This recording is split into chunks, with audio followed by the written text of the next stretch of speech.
Hello learners, welcome to my YouTube channel Vaishnavi Shiksha classes. आज का हमारा टॉपिक है social security in India, schemes for organise sector, जिसमें हम कवर करने वाले हैं एम्प्लॉयज़ स्टेट इंश्योरेंस एक्ट 1948, जिसको हम ESI एक्ट के नाम से भी जानते हैं। अब इसके स्टार्ट करने से पहले हम थोड़ी सी इसकी हिस्ट्री जान लेते हैं कि ये कब शुरू हुआ था। तो ये हिस्ट्री में एक लैंडमार्क की तरह जाना जाता है, जिसमें जब से ये आया तब से एक कहते हैं विकास या डेवलपमेंट हुआ था सोशल सिक्योरिटी स्कीम्स में। और ये फर्स्ट कॉम्प्रिहेंसिव स्कीम थी सोशल इंश्योरेंस, जो कि एम्प्लॉयज़ के लिए थी। ये सोशल असिस्टेंस नहीं है, ये सोशल इंश्योरेंस है एम्प्लॉयज़ के लिए। और इसका बैकग्राउंड यहाँ से शुरू होता है कि इंडिपेंडेंस के पहले फर्स्ट टाइम हेल्थ इंश्योरेंस की बात की गई इंडस्ट्रियल वर्कर्स के लिए, जो कि बाय इंडियन गवर्नमेंट ने 1927 में इसकी स्टार्टिंग करी। इसका पर्पस जो था, फॉर दिस पर्पस एक रॉयल कमीशन अपॉइंट किया गया 1929 में, और उसने अपनी जो रिपोर्ट थी वो कमीशन को सबमिट करी 1931 में, जिस पे स्ट्रेस दिया गया कि जो इंडियन वर्कर्स हैं उनके इंश्योरेंस की बात पर। फिर during the 1940 to 1942 labour ministers ने कॉन्फ्रेंस करी और इनवाइट किया एक्सपर्ट्स को कि प्लीज़ आप इस स्कीम के लिए आप इस स्कीम को फ्रेम करिए कि ताकि वर्कर्स को एक हम अच्छी हेल्थ इंश्योरेंस प्रोवाइड करवा सके। इसी समय पे बहुत सारी जगह पे, बहुत सारी कंट्रीज़ में बहुत सारी स्कीम्स आई थी। यूनाइटेड किंगडम में जैसे कि बेवरेज स्कीम आई थी 1942 में, USA ऑफ अमेरिका में 1943 में आई थी एक बिल, और आपका कनाडा में मार्शल प्लान 1943 में आया था, जो कि सोशल सिक्योरिटी पे है। तो इसका जो जिस तरीके से हमारे देश में एम्प्लॉयज़ के लिए सोचा गया, वैसे ही साथ साथ बाहर देशों में भी इसके बारे में सोचा जा रहा था, या वर्कर्स के बारे में सोचा जा रहा था कि किस प्रकार से हम उनको एक सोशल इंश्योरेंस किस तरीके से प्रोवाइड कर पाए। अब आगे बढ़ते हैं, पढ़ लेते हैं कि इसके ऑब्जेक्टिव्स क्या हैं।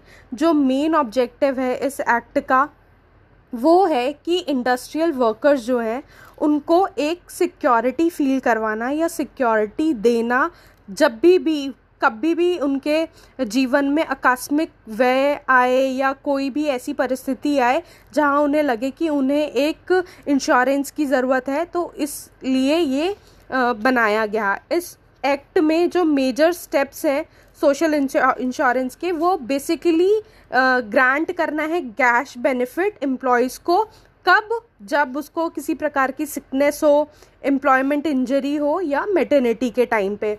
और ये साथ ही जो कैश बेनिफिट तो ये प्रोवाइड करवाती है, साथ में ये मेडिकल बेनिफिट्स भी एम्प्लॉयज़ को देती है और उनकी फैमिलीज़ को प्रोवाइड करवाती है।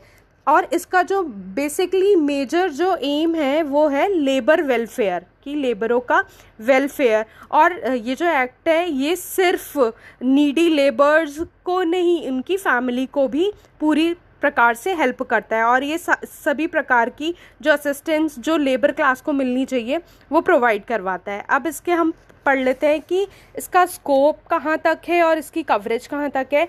तो ये जो एक्ट होता है ये कवर है पूरी इंडिया में, एक्सेप्ट आपका नागालैंड, मणिपुर, त्रिपुरा, सिक्किम, अरुणाचल प्रदेश, मिज़ोरम और जम्मू एंड कश्मीर को छोड़ के। अब या ये कहाँ पे अप्लाई होता है, ये पेरिनीनियल फैक्ट्रीज़ में अप्लाई होता है, जहाँ पे पावर यूज़ हो रहा है या जहाँ पर 10 या 10 से ज़्यादा लोग काम करते हैं। और ये नॉन पावर फैक्ट्रीज़ में भी है जहाँ पे 20 या 20 से अधिक लोग काम करते हैं। तो अब चाहे वो एम्प्लॉय कैजुअल हो, चाहे टेम्परेरी हो, चाहे वो डायरेक्टली वहाँ पे लगा हो, चाहे कॉन्ट्रैक्टर के थ्रू लगा हो, और उसकी जो रिसिप्ट ऑफ वेजेस है वो 15,000 पर मंथ होनी चाहिए, तभी वो ESI के अंडर इंश्योर्ड होगा। 1 मई 2010 के पहले जो भी व्यक्ति जिसकी वेज 10,000 पर मंथ थी वो इस एक्ट के अंदर आता था। लेकिन 2010 में अमेंडमेंट हुआ और उस अमेंडमेंट में ये कहा गया कि अब इसमें वही कवरेज वही लोग आएंगे जिनका 10,000 रुपये 15,000 रुपये जिनकी पर मंथ जो एंटाइटल करते हैं। नेक्स्ट इसका ये पॉइंट है कि इसका कवरेज और कहाँ पर नहीं है, ये सीजनल फैक्ट्रीज़ में टोटली एग्जेम्प्टेड है ईएसआई स्कीम। क्योंकि जो वर्कर्स हैं इस इंडस्ट्री के वो जो इस एक्ट के अंडर जो जितने भी प्रोविजंस लिखे हैं उनको वो फुलफ़िल नहीं करते हैं, तो इसीलिए इस एक्ट के अंतर्गत में सीजनल वाले वर्कर्स नहीं आते हैं। The state government is authorise under the act to extend its provision. अब जो स्टेट गवर्नमेंट है वो ऑथराइज करती है इस एक्ट को पूरा या partly any industrial unit, commercial establishment, even to agriculture workers. This act covers all the administrative, clerical and other employees of the industry. तो ये जो एक्ट है, जो इसका कवरेज का क्षेत्र है वो पूरा एडमिनिस्ट्रेशन में जितने भी व्यक्ति काम करते हैं, क्लर्क का जो भी काम करते हैं या इंडस्ट्री में जितने भी प्रकार के एम्प्लॉयज़ हैं उन सभी तक है। नेक्स्ट आपका है कि इसका फाइनेंशियल सोर्स कैसे है, अब ये कैसे मदद करेगी। तो एम्प्लॉय स्टेट इंश्योरेंस एक कॉन्ट्रीब्यूटरी टाइप स्कीम है, ठीक है, जिसमें 3 लोग कंट्रीब्यूट करते हैं। अब वो 3 लोग कौन है, एक है एम्प्लॉयर, दूसरा एम्प्लॉई और तीसरा आपका है स्टेट गवर्नमेंट। तो ये 3 यहाँ पे कंट्रीब्यूटर है जिससे ये इनका फाइनेंशियल सोर्स है जिससे ये ईएसआई चलता है। प्रेजेंटली फ्रॉम द अभी जो हम अभी की बात करें और कब से, 1 जनवरी 1997 से, तो जो रेट ऑफ एम्प्लॉयज़ का कंट्रीब्यूशन है एम्प्लॉयज़ का वो 4.75% है, एम्प्लॉयर का 1.7% है और कितना है एम्प्लॉई का टोटल मंथली वेजेस पे है, विच इंक्लूड बेसिक पे जिसमें आपका बेसिक पे आता है और डियरनेस अलाउंस आता है। The medical care and facility, जो मेडिकल केयर और फैसिलिटी है वो कौन देगी, स्टेट गवर्नमेंट देगी और ये स्टेट गवर्नमेंट की रिस्पॉन्सिबिलिटी है। और जो टोटल इसका एक्सपेंडिचर होगा मेडिकल बेनिफिट का वो शेयर होगा 2 के साथ, एक स्टेट गवर्नमेंट के साथ और दूसरा एम्प्लॉयज़ के साथ, एम्प्लॉयज़ स्टेट इंश्योरेंस कॉरपोरेशन के साथ। मतलब स्टेट गवर्नमेंट और कॉरपोरेशन मिलकर टोटल एक्सपेंडिचर जितना भी आएगा वो मेडिकल का देंगे, किस रेशियो में, 1:7। मतलब जो 1 पोर्शन है वो तो स्टेट गवर्नमेंट देगी और 7 वाला पोर्शन आपका ईएसआईसी देगी। तो ये था आपका कि इनका फाइनेंशियल रिसोर्स क्या है। अब इसमें हम ये पढ़ लेते हैं कि जो कंट्रीब्यूशन है वो कॉरपोरेशन इस प्रकार से तो चलता है इनका कि ये इनका फाइनेंशियल सोर्स ये है। इसके अलावा जो कॉरपोरेशन है वो donation, grant, gifts from centre, state governments, local bodies and even from any individual वो एक्सेप्ट कर सकते हैं और यही इनका फाइनेंशियल सोर्स होता है। और जो भी जितना भी इनका मनी होता है ये अपनी ऑथराइज ब्रांच जो कि एसबीआई है वहाँ पे ये डिपॉजिट करते हैं और इसको ये पैसा ये स्पेशली मेडिकल और कैश बेनिफिट के लिए या ऑफिसर्स की सैलरी देनी हो या एस्टेब्लिशमेंट करवाना हो हॉस्पिटल्स का, डिस्पेंसरीज़ का, तो ये लोग वहाँ पे खर्चा करते हैं। और जो भी अकाउंट बनता है उसको controller and auditor general of India audit करता है। तो ये थी हमारी बात स्कोप एंड कवरेज की कि आपका फाइनेंशियल सोर्सेज कहाँ से आते हैं। नेक्स्ट आपका है बेनिफिट। अब ये कितने प्रकार के बेनिफिट देता है ज़रा इस पे बात कर लेते हैं। तो जो हमारा ईएसआई है ये एम्प्लॉय स्टेट इंश्योरेंस एक्ट है, ये हमें 6 प्रकार के बेनिफिट देता है। तो अब ये 6 प्रकार के बेनिफिट में सबसे पहला बेनिफिट जिस पे हम बात करेंगे वो है मेडिकल बेनिफिट। तो मेडिकल बेनिफिट में ये सभी प्रकार के all kind of medical facilities, जितनी भी मेडिकल फैसिलिटीज़ होती है वो या ट्रीटमेंट हो गया इंश्योर्ड एम्प्लॉय का या उसकी फैमिली मेम्बर का, चाहे उसको सिकनेस हो, इंजरी हुई हो, एक्सीडेंट हुआ हो या every kind of disease arising out of employment के दौरान उसको किसी भी प्रकार की अगर उसको डिजीज़ हुई है तो वो ESIC में जाके वो अपना मदद उनसे ले सकता है और वहाँ पे उसको मेडिकल सर्विसेज प्रोवाइड होंगी। अब मेडिकल सर्विसेज या मेडिकल बेनिफिट को दो पार्ट्स में डिवाइड कर दिया गया है। अब ये दो पार्ट्स क्या हैं? एक तो है फुल मेडिकल केयर, जिसमें आपको हॉस्पिटलाइजेशन की फैसिलिटी मिलती है, इंक्लूडिंग स्पेशलिस्ट सर्विस मिलेगी आपको। इसमें दवाइयों का सारा आपको खर्च मिलेगा, आपको ड्रेसिंग का खर्च मिलेगा, आपको जो भी अगर आप एडमिट है, एडमिट के दौरान आपकी जो भी डाइट है, जो भी रिक्वायरमेंट है वो आपकी पूरी की जाएगी। और all such kind of services are provided to workers, जितने भी वर्कर्स हैं उनको जो भी सर्विसेज उस समय मिलनी चाहिए वो सभी मिलेगी और उनके फैमिली को। सेकेंड आपकी है expanded medical care. Expanded medical care में हॉस्पिटलाइजेशन नहीं आता, इसमें आता है कि आप अपने जो भी स्पेशलिस्ट हैं वहाँ के उनसे आप कंसल्ट कर सकते हैं और supply of special medicine and drugs as में प्रिस्क्राइब्ड बाय द डॉक्टर्स, और डॉक्टर्स जो प्रिस्क्राइब करेंगे वो आपको मिल जाएंगी दवाइयाँ। और अगर किसी प्रकार का कोई टेस्ट आपको डॉक्टर ने लिख के दिया है या एक्सरे सर्विस बोली है तो वो आपको वो वहाँ पे प्रोवाइड होगी। इसके अलावा जो भी आपके मेडिकल बेनिफिट्स हैं, इसके अलावा भी कुछ ऐसे बेनिफिट्स हैं जो कि इंडस्ट्रियल वर्कर्स को दिए जाते हैं, जैसे टीकाकरण का हो गया कि जो भी यंग चिल्ड्रन हैं वो इंश्योर्ड हैं, इसमें उनको टीकाकरण होगा उनका। और या तो किसी को अगर कोई किसी प्रकार की डिज़ीज़ है या डिज़ीज़ से बचने के लिए उनको पहले टीका दिया जाता है, जैसे पोलियो हो गया, टिटनेस का हो गया, ट्यूबरक्लोसिस हो गया, तो इस प्रकार का इम्यूनाइजेशन होगा। नेक्स्ट जो इम्यूनिटी आपको मिलेगी वो है सप्लाई ऑफ स्पेशल एड्स, जैसे कि अगर किसी प्रकार या किसी फैमिली मेम्बर को कोई किसी प्रकार की दिक्कत हो गई है या उसको आर्टिफिशियल लिम्स की ज़रूरत है, हियरिंग एड्स की ज़रूरत है, सर्वाइकल कॉलर की ज़रूरत है, वॉकिंग कैलिपर्स की ज़रूरत है, क्रचेस की ज़रूरत है, व्हील चेयर की ज़रूरत है, तो ये सारी चीज़ें भी वो इन एमिनिटीज़ में आती हैं। ये जो कॉरपोरेशन है वो आपको प्रोवाइड करेगा।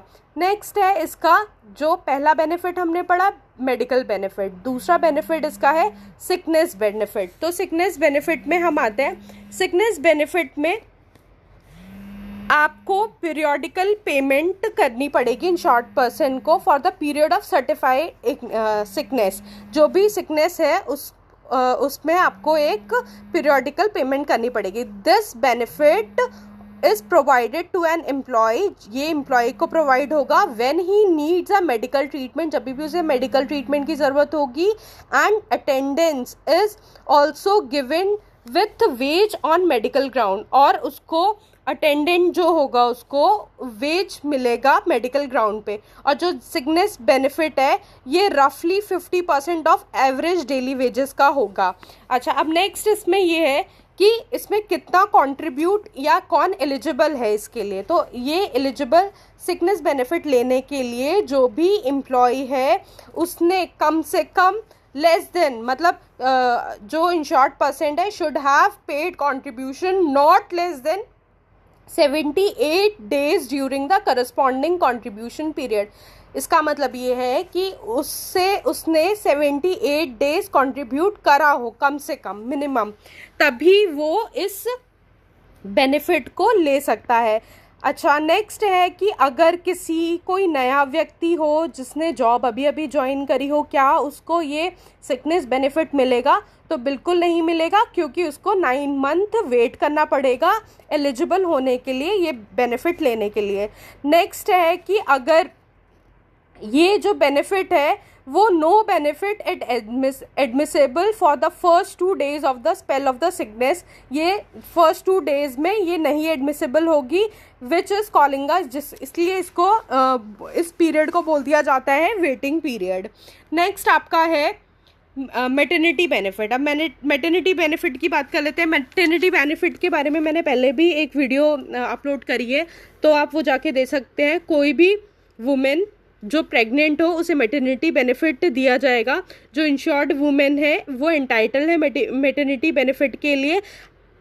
किस पे? At a double the standard benefit rate. The this is practically equal to full wage for the period of 12 weeks. उसे 12 वीक्स का पूरा दिया जाएगा पैसा, इन विच 6 वीक्स, जो वो 6 वीक्स है वो shall be before the expected date of delivery होगा और 6 week after the actual date of child birth होगा। If a women want she can take all the 12 week leave after the delivery. Delivery के बाद भी वो 12 week की छुट्टी ले सकती है। और इसमें जो क्वालिफाइंग कंडीशन होगी बेनिफिट की is the same for the sickness benefit की आपको 78 डेज मिनिमम आपने कंट्रीब्यूट किया होना चाहिए। तो इसका जो क्वालिफिकेशन है वो सेम है। नेक्स्ट आपका बेनिफिट आ जाता है डिसेबलमेंट बेनिफिट। डिसेबलमेंट बेनिफिट में ESI एक्ट ये बोलता है कि कोई भी एम्प्लॉय जो सफ़र कर रहा हो, जिसको एम्प्लॉयमेंट इंजरी हुई हो या किसी प्रकार की ऑक्यूपेशनल डिजीज़ हो, under section 2 sub section 8 of the ESI act, this benefit is provided in both the situation. Both the situation में आपको ये बेनिफिट मिलेगा। वेदर द एक्सीडेंट, अगर एक्सीडेंट फैक्ट्री के अंदर हुआ हो या तो कहीं outside the limit of the establishment हुआ हो। ये जो बेनिफिट है not subject to any contributory और क्वालिफाइंग कंडीशन, इसके लिए किसी भी प्रकार की कॉन्ट्रीब्यूशन या इसमें क्वालिफाइंग कंडीशन नहीं है। अब जो भी इंश्योर्ड एम्प्लॉय है वो एलिजिबल हो जाता है फ्रॉम द ज्वाइनिंग डेट, जब से उसने ज्वाइन की अपनी जॉब तब से वो इस डिसेबलमेंट बेनिफिट के लिए एलिजिबल हो जाता है। और worker has to produce medical certificate for temporary disablement benefit, और उसे अगर ये बेनिफिट चाहिए तो उसे मेडिकल सर्टिफिकेट दिखाना होगा या प्रोवाइड करना होगा। नेक्स्ट पढ़ लेते हैं, आपका है डिपेंडेंट बेनिफिट। डिपेंडेंट बेनिफिट में जो ESI है वो किस प्रकार का बेनिफिट देगी, जो भी डिपेंडेंट है फैमिली का, after the death of the employee, उसको किसी प्रकार की इंजरी हुई हो जिसके कारण उसकी मृत्यु हो गई हो, तो उसके जो डिपेंडेंट हैं उनको ये बेनिफिट मिलेगा। द ESI एक्ट डिवाइड्स अब ये डिपेंडेंट्स को 2 कैटेगरी में डिवाइड कर देता है। पहला फर्स्ट कैटेगरी है विडो की and children of the diseased employee, जिनकी मृत्यु हो गई है, उनकी वाइफ और उनके बच्चे, और अगर वो तभी तक इसके लिए एलिजिबल होंगी जब तक वो दूसरा विवाह नहीं करती। और दूसरी कैटेगरी में आते हैं उनके parents, grand parents and others. जो पेंशन होगी वो फैमिली मेम्बर्स को मिलेगी एक्सपायर्ड एम्प्लॉय की, और जो विडो है वो रिसीव करेगी pension for the whole life, पूरी जब तक उनकी लाइफ है वो तब तक करेगी, अंटिल द सेकेंड मैरिज, या तो जब तक वो सेकेंड मैरिज नहीं कर लेती तब तक उनको ये पेंशन मिलेगी, और माइनर चिल्ड्रंस को तब तक मिलेगी जब तक वो 18 साल पूरे नहीं कर लेते। नेक्स्ट बेनिफिट जो ये देता है वो देता है फ्यूनरल बेनिफिट। फ्यूनरल बेनिफिट में जो एल्डेस्ट सर्वाइविंग मेंबर है फैमिली के, उनको ये बेनिफिट दिया जाएगा कि जो भी इंश्योर्ड पर्सन था, आप उनकी डेथ सेरेमनी को आप परफॉर्म करने के लिए ये दिया जाता है, जो कि इसका अमाउंट है 15,000 रुपये। और इसको क्लेम करने का जो टाइम दिया गया है वो विदिन 3 मंथ्स दिया गया है। जब भी वो किसी की भी क्रिमेशन करें, क्रिमेशन करने के 3 महीने के अंतर्गत ही वो अप्लाई कर दे तो उन्हें 15,000 का फ्यूनरल बेनिफिट मिलेगा। ये जो 6 बेनिफिट की बात करी हमने, इसके साथ जो कॉरपोरेशन है वो कुछ और बेनिफिट देता है, जैसे कि रिहैबिलिटेशन अलाउंस देगा, वोकेशनल अलाउंस हो गया, आपका अनएम्प्लॉयमेंट अलाउंस हो गया, जो कि अंडर राजीव गांधी श्रमिक कल्याण योजना के अंतर्गत आता है, अनएम्प्लॉयमेंट अलाउंस। नेक्स्ट बात कर देते हैं इसके एडमिनिस्ट्रेशन की। अब इसका एडमिनिस्ट्रेशन कौन है या कौन इसका काम करेगा या कौन संभालेगा, तो जो ये एडमिनिस्ट्रेटर है इसका वो है एम्प्लॉय स्टेट इंश्योरेंस कॉरपोरेशन, जो कि फर्स्ट ऑर्गेनाइजेशन है पूरे साउथ ईस्ट एशिया का, और ये एक ऑटोनोमस बॉडी है। और इसका जो प्रॉपर इम्प्लीमेंटेशन होता है ESI एक्ट का, कॉरपोरेशन का, वो इसके जो भी स्टैंडिंग कमेटी होती है उनके मेंबर्स के साथ में होता है। और जो मेडिकल बेनिफिट काउंसिल होता है वो वर्क करती है, और मेडिकल बेनिफिट काउंसिल कौन बनाती है, सेंट्रल गवर्नमेंट बनाती है।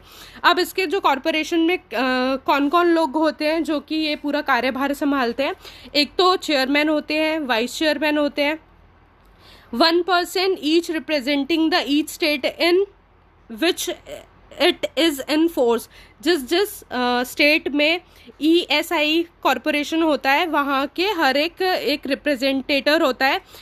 और नेक्स्ट है आपका 10% रिप्रेजेंटिंग एम्प्लॉयर। 10% ऐसे होते हैं जो एम्प्लॉयर को रिप्रेजेंट करते हैं, 10% ऐसे होते हैं जो एम्प्लॉय को करते हैं, 2% फ्रॉम मेडिकल प्रोफेशन से होते हैं, 3 मेंबर्स ऑफ पार्लियामेंट के होते हैं, 2 मेंबर लोकसभा के होता है और 1 मेंबर आपका राज्यसभा का होता है। एक आपका director general of the corporation होता है। जो जितने भी ये मेंबर्स हैं इन सभी को सेंट्रल गवर्नमेंट अपॉइंट करती है। अच्छा, सेंट्रल गवर्नमेंट इन लोगों को अपॉइंट तो करती है except all the above members. Financial commissioner are also appointed by the government. तो जो इसका फाइनेंशियल कमिश्नर होगा उसको भी गवर्नमेंट ही एम्प्लॉय करेगी और कितने साल के लिए करेगी, 5 साल के लिए करेगी। तो और जो डायरेक्टर जनरल होगा वो इसका chief executive of the corporation होगा। नेक्स्ट हम पढ़ लेते हैं इसके फंक्शन ऑफ द कॉरपोरेशन और इसका मेडिकल बेनिफिट काउंसिल कौन होता है। तो जो कॉरपोरेशन होता है वो जिसका प्रॉपर इम्प्लीमेंटेशन होता है वो जो ESI एक्ट का प्रोविज़न है उसके अंतर्गत होता है। नेक्स्ट इसका ये है कि इसका जो स्टेट इंश्योरेंस फंड है वो प्रिस्क्राइब्ड रेट होता है सेंट्रल गवर्नमेंट का। The body is also prepares the annual budget. जो ये कॉरपोरेशन है वो एनुअल बजट तैयार करती है और जो रिपोर्ट है वो सेंट्रल गवर्नमेंट को वो सेंड करती है। जो एम्प्लॉयज़ इंश्योरेंस कोर्ट है वो भी इस एक्ट के अंतर्गत सेटल की जाती है। क्यों सेटल की जाती है, क्यों बनाई जाती है, ताकि जितने भी प्रकार के डिस्प्यूट है कंपनसेशन को लेके या जो भी अदर मैटर्स हैं उनका निवारण करा जा सके, इसलिए एक कोड भी बनाया जाता है। एनी स्टेट, अगर कोई भी स्टेट जिसका जियोग्राफिकल कंडीशन बड़ी है या वर्कलोड ज़्यादा है तो वहाँ पे एक या एक से ज़्यादा कोड भी इस्टेब्लिश किए जा सकते हैं। और जो जज होता है वो एक लीगल प्रोफेशन का होता है और जिनको 5 साल का एक्सपीरियंस होता है। और these codes have all authorities like civil codes. और इसके पास जो सिविल कोड्स के पास अथॉरिटीज़ होती है वो सभी अथॉरिटीज़ होती है।